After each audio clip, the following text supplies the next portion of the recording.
Hey there! Today we are going to see how I designed and analyzed this foldable hanger. Let's go! To start, I create a new assembly file and begin designing within it.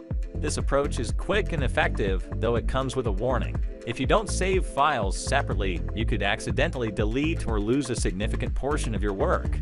I've experienced this firsthand quite a bit, so it's something to be cautious about.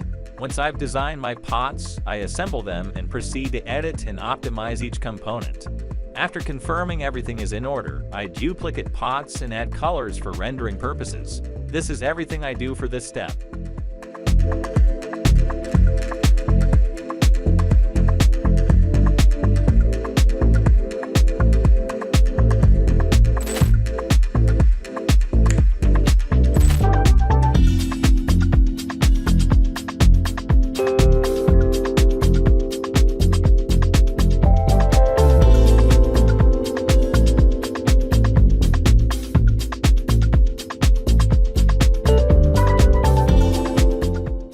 The next step is to analyze the model.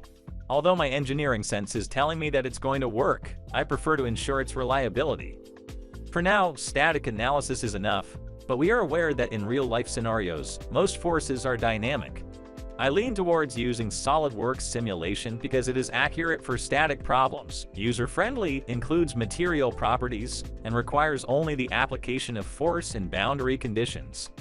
In this case, I applied a 10 Newton force to each hook, equivalent to hanging 1 kilogram of material.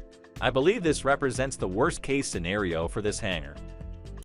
Hey there, thanks for watching. Your likes and comments mean a lot. Subscribe for more and follow me on Instagram.